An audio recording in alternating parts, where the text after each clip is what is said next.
Okay, so today we're diving into a topic that is, I think, universally desired, but also um, universally misunderstood Yeah, relationships. absolutely. And for most of us, the real education on this stuff comes way too late. Exactly. It comes after years of trial and error, and honestly, a lot of pain.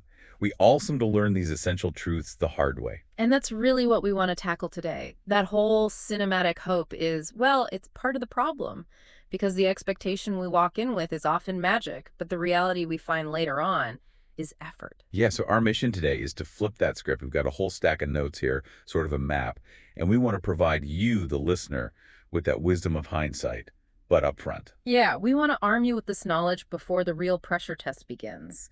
This deep dive is about getting beneath the surface, exploring those non negotiable practices that really make a partnership thrive. And to save you that typical detour through confusion and heartache.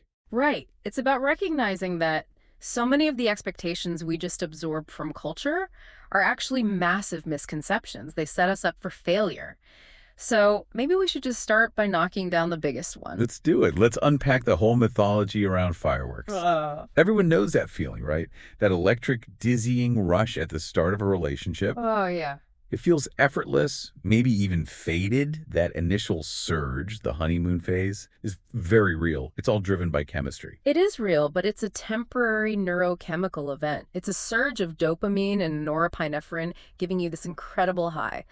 But here's the massive lesson that people learn too late. But just, When that inevitable chemical shift happens and the fireworks fade into more of a warm, constant glow, people often mistake that change for the death of the relationship. that's where the confusion kicks in, isn't it? We're kind of Hmm. conditioned to believe that if it's true love, it has to maintain that high intensity electric feeling forever. And that expectation is a relationship killer. The source material is so clear on this. You can't just feel love. You have to actively um, practice love. Practice it. Yes. Real love isn't defined by those perfect, intense moments at the start, but by consistent, intentional action. It shifts from being this passive experience, this thrill, to an active structure that you have to maintain. But I can hear someone thinking, doesn't focusing too much on work just suck all the joy out of it? Mhm. Where's the line between that intentional effort and, just forcing something that isn't working? That's a great question because effort without connection is just forcing it. The effort we're talking about here isn't about struggling to stay together, it's about intentional maintenance. Like tending a garden, maybe? Exactly. Think of it less like a struggle and more like consistency. For instance, the researcher John Gottman found that stable couples need about a 5-to-1 ratio. So 5 positive interactions for every 1 negative one. Just to keep the emotional bank account balanced. Right. That kind of consistency, that's the work we're talking about. Okay, that makes sense. And that actually brings us to another really painful misconception. The idea that you are responsible for or even capable of fixing your partner. Yes. And what's fascinating is where that impulse comes from. Often, the desire to fix someone is really a subconscious attempt to heal our own needs through them. But your partner isn't a professional resource. They can't be your therapist. They can't, or your parent, or your sole emotional safety net. And when you try to step into that fixer role, you're trying to solve their unhealed emotional baggage for them, which is, well, it's an impossible task. And it just leads to what the sources call emotional erosion. It does. The more you try to carry their wounds, the more frustrated you become. And honestly, the deeper their own wounds often get because they haven't done the work themselves. A healthy relationship has to be two growing individuals supporting each other. Not one trying to complete the other. Uh, Absolutely. so, if we accept that love needs work and we can't fix each other, what's the absolute non-negotiable foundation for that work to even be meaningful? Because just feeling affection for someone isn't enough, is it? It's not a strong enough mortar. We have to talk about communication Yeah. and specifically the silent breakdown that The happens. silent breakdown. Yeah. What do you mean by that? Well, partners can feel deep affection for each other, but still fail to say what they truly need or fear. They'll prioritize this like immediate sense of peace over real honesty. Out of fear. Exactly. Fear of conflict, fear of judgment, fear of rejection. So the silence doesn't come from apathy, it comes from emotional self preservation. And this fear creates an atmosphere where, what? Silence just builds walls. It builds emotional walls brick by brick. Relationships rarely die from those big, explosive fights. Those at least clear the air. They often die a slow death from the small, crucial things that are left unsaid. The resentment just stacks up behind those walls. Totally. So true communication has to go beyond just, who's picking up the groceries. It has to include real vulnerability. Right, like saying, I'm hurt or I feel unseen. Yes, exactly that. It's using what they call soft startup language. Instead of an accusation, you say, when X happens, I feel Y because I need Z. That raw honesty.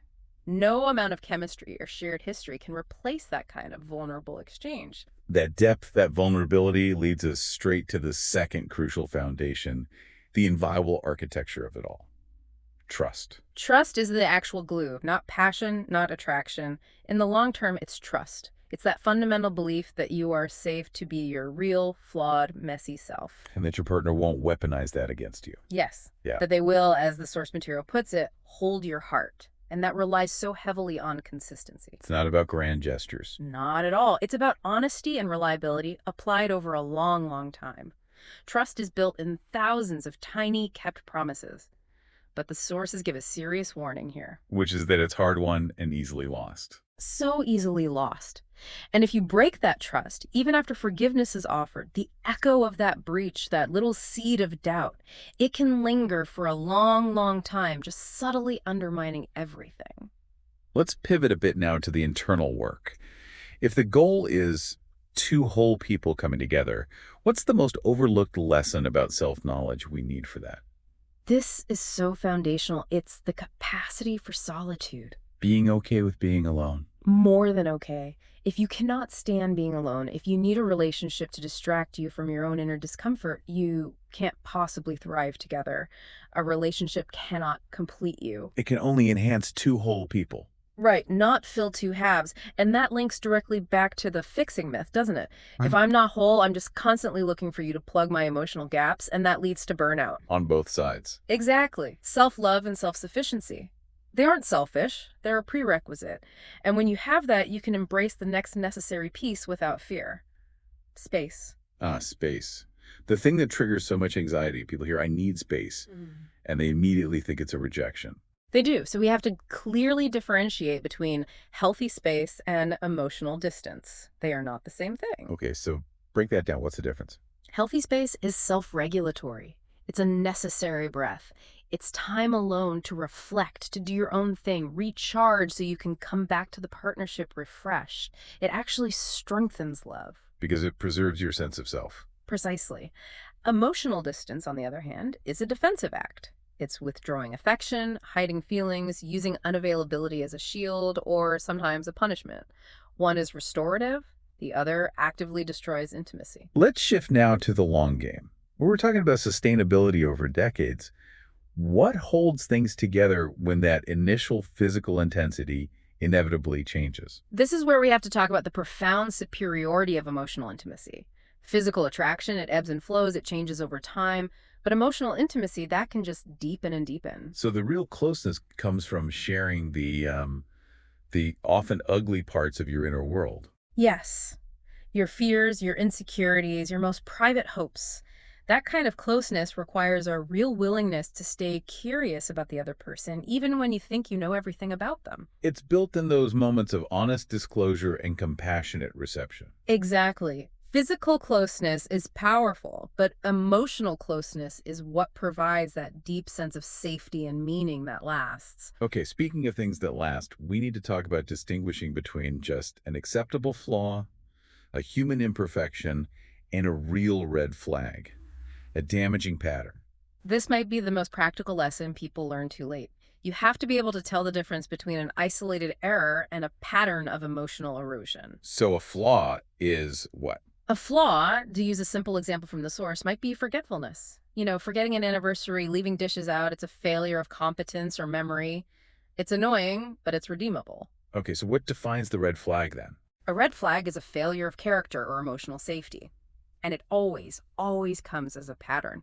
We're talking about consistent patterns of disrespect, of deception, avoidance, or a fundamental inability to take responsibility for the harm they cause. And ignoring those patterns early on. Is setting yourself up for deep, deep hurt later, because the real emotional damage in a relationship rarely comes from one-off mistakes. It comes from these deeply ingrained, harmful dynamics that just never change. And we also have to acknowledge that people themselves change. Growth is inevitable, but it isn't always synchronized. That is the core challenge of any long-term partnership. Sometimes two people grow in harmony, their paths reinforce each other, but often growth pulls them apart. Their core values shift, their dreams change. Exactly. And here's the crucial piece of wisdom. Being pulled apart by growth is not a failure of the relationship, it's just a natural aspect of life. So the hardest lesson might be that sometimes true love means letting someone go. Gracefully. So both people can continue on their separate, necessary paths. It's an act of compassion, not a failed metric. Which brings us to the final, deepest truth. The summary of everything we've talked about today. If love isn't magic, and it's not just a feeling, what is it? When you peel all the layers away. It's a choice. A choice. Love is the repeated, intentional choice you make every single day. It's choosing patience when frustration is so much easier. It's choosing forgiveness over stockpiling resentment. And most profoundly, it's choosing presence. Choosing to be there, even when it's hard. Choosing to be vulnerable when it would be so much easier to just walk away or emotionally check out. And when two people commit to making that choice over and over again, what's the reward? They create the ultimate foundation by repeatedly choosing each other, even imperfectly. And that word imperfectly is so important because we all fail. They create safety, security, and a lasting intimacy that no initial rush of attraction could ever provide. So, there you have it. The essential lessons that so many of us only learn through years of trial and error. You now have the map before you start the journey. So walk into love with intention. Recognize that the effort is maintenance, not a struggle. Communicate honestly, even when you're scared, and hold yourself and your partner with immense compassion. Love boldly, wisely, and intentionally. And for one final thought for you to mull over, since lasting love depends on that conscious, imperfect choice of presence, especially when it's easier to withdraw, what is one specific intentional action you will commit to today to practice that presence? Maybe you'll put the phone down for 5 minutes to truly listen, or maybe you'll use a soft startup instead of an accusation. We'll leave you with that decision.